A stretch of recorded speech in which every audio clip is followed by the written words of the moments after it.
Welcome to the Panic Button, everyone. I'm Nina. So I did see the Odyssey, and if I'm going to be honest, I was kind of bored. I would give it a 6, maybe a 6.5. But let's start with the story, the structure, and the pacing. The opening time jumps. I was completely lost going in. Didn't know where we were in time whatsoever. The beginning with Travis Scott and Elliot Page running like a toddler, I thought was kind of cringy. Not the best way to open the movie, and I thought it was kind of funny the way that Elliot Page ran. Just definitely not soldier material. When we get to the Cyclops part of it, I thought that was just way too long. It was kind of boring as well. I thought that could have been cut in half. The siren scenes were weak, and they didn't even show the sirens. I think that they should have made that part maybe a little bit longer and cut the Cyclops part in half. I think that would have made it better. If we would have seen the sirens,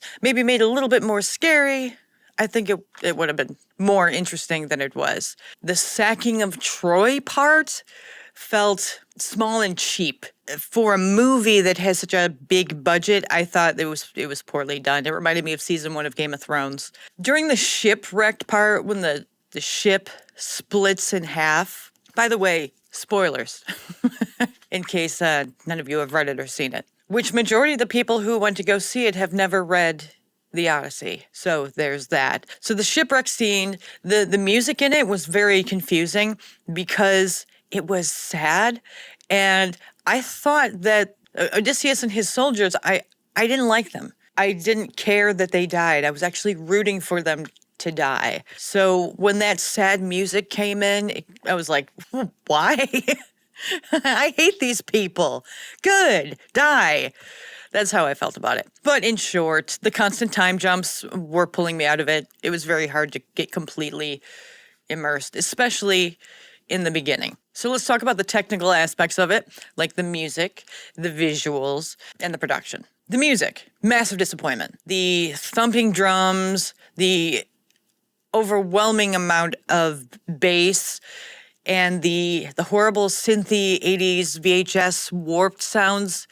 I didn't like it at all. There were only 2 parts where I actually liked the music, and that was during the Suitors Odysseus fight scene and when he went to Hades. I thought that music was good. Everything else, caca. Using the authentic instruments, I thought was a bad move because a lot of those instruments were out of tune on purpose to be more authentic, and I think forcing that on the composer really left his hands tied. A lot more could have been done to make the music better if only he didn't have to work with authentic instruments of the time. Also, it's kind of hypocritical because everything else about the story was, or the casting and such, it wasn't very authentic. So to make the music and the scenery authentic and then nothing else really authentic, I thought was crap. I thought that the cannibals looked goofy with their big thighs. I didn't think they were scary. I just thought that they were large and their costumes were very cheap, like the armor and stuff.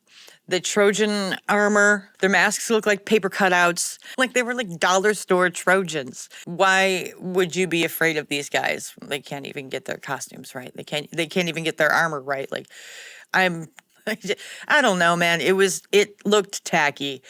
Their masks. I'm like, what are they doing? These look like cloth paper masks. I didn't like it. The animals part of the movie, I was not a fan of. They were not very nice to dogs in this film at all. I know that Odysseus, he had his dog, and there was that part of the story, but to add in the whole throwing dogs off of cliffs and stuff, kicking them, burning them, I thought that was horrible. If you're going to give trigger warnings about smoking and swearing, then you should be doing it with the animal abuse as well. The dying dog moment did make me cry, but I blame that on hormones. But when Odysseus comes back and he sees a dying dog on the pile of manure, we didn't really get to see him with his dog, so I felt like he didn't give a shit about his dog. So I didn't feel bad for him that his dog was dead. I just felt bad for the dog. There was zero buildup with Odysseus caring about his dog at all. That was just completely lost on me. The poor dog, thank God it's not real. So the casting, the language, and immersion breaking moments. This section right here. The modern dialogue took me out of it pretty much instantly. The whole dad thing, very pussified sounding. Like you could have said father, and that would have been better. And were they trying to go for Tom Holland's character to be more of a vagina? I don't know, but that's how it came across to me. He sounded childish and just completely wrong for the period. The diversity casting, that was a pure distraction and completely immersion breaking. The Indian actor standing right next to a black actor and saying, "We're Greeks." And then you see an Asian Greek. It was more funny than I took it to be serious. I kind of laughed. Okay, I did laugh during that part because I'm like, what the fuck are you talking about? It made no damn sense, man. Casting white actors as Greeks, I know it isn't perfect, but at least they look somewhat closer to actual Greeks than the Asian guy, the Indian guy, or the black guy. So yeah, I just thought it was funny and ridiculous. Elliot Page as Sinan was terrible. She was the shortest one of the warriors. So when she's walking through the warriors, it's like you just see the top of her head. You're like, where is she? Where is Sinan? She had to make her way to the front so you could see her, or else you wouldn't know who that was. Her voice in it, her voice was cracking while she was saying her lines, trying to sound male. And at some points, I'll give her credit, she did almost get there, but it seemed like she was more focused on the gender performance than the actual acting, the performance of the character. It was extremely, extremely distracting. I didn't know what she was saying because I was so distracted by her and her voice and how she was trying to come off more like a man than the character is. Just no. Bad. So the acting performances. Matt Damon acted like Matt Damon. And also not much depth. There wasn't a lot of depth with him. Tom Holland was the same. He played Tom Holland. John Bernthal the same. He played John Bernthal. Samantha Morton, I thought she was very good at first, but her long anti-men rant, I thought went overboard. Sometimes less is just more. If she actually lived through those things and she was traumatized from those experiences, then she would have acted less dramatically and expressive and more cold and restrained in certain places. But she just kind of took it all the way. She went all the way instead of using a little restraint. So I thought she needed a little bit more range and dynamics with that character. But overall, it came across pretty one-noted, but I think she was one of the more impressive performances in the film. Zendaya, I thought she was just kind of there. Her best acting in the film was when she was about to get her head chopped off. I thought she did great. In those few seconds, I thought she did great. And that's saying a lot because those few seconds outperformed, aside from Robert Pattinson, majority of the male cast. Charlize Theron, she was intentionally flat and cold. And I know that might have been the point of the character, but I didn't really feel like she loved Odysseus. I didn't know what was really going on there. There was really no emotional spark whatsoever. She's clearly got acting chops. You've seen her in Monsters. She can definitely act, but I felt like Nolan didn't use her to her full potential.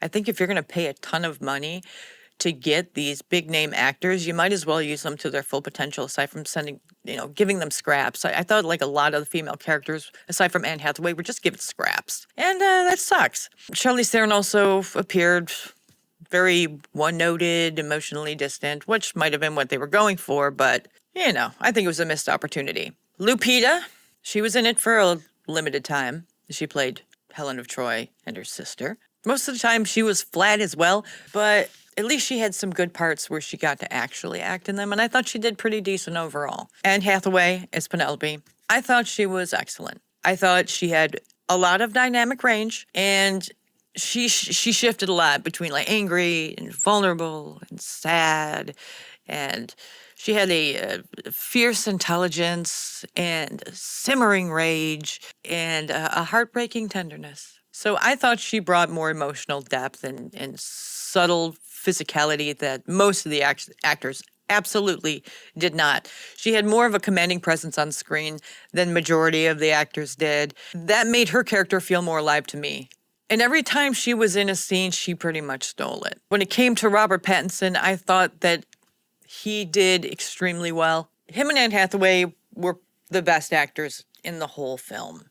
And I've seen the other actors in the film do great work in other films. I just don't think this one really showed their full potential. Robert Pattinson was good. He's very good at making you hate him, whether he's in Twilight or the Odyssey. So overall, I thought he did a really good job. He had more dynamics. He came across like he was a vagina at some points and just an evil villain at other points. Just very good overall.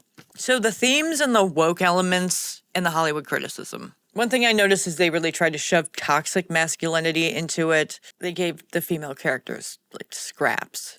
So I thought that was kind of ironic, especially when Lupita was talking about how Homer had never really spent a lot of time with females or something like that. Like, why aren't you putting more females into your stories?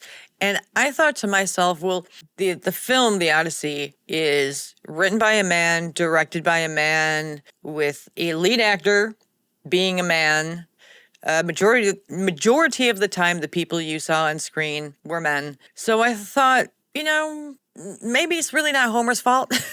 Maybe it's the people who are making the movie and deciding on these things. I mean, if you think about it, Christopher Nolan has never, ever, ever made a film with a female lead actor or a female story. It's always been men. So I think harshly criticizing men in interviews just didn't make any sense to me. Also, John Leguizamo in the film, I thought he was terrible. I thought he had more depth and dynamic range in Tu Wong Fu, Thanks for Everything, Julie Newmar.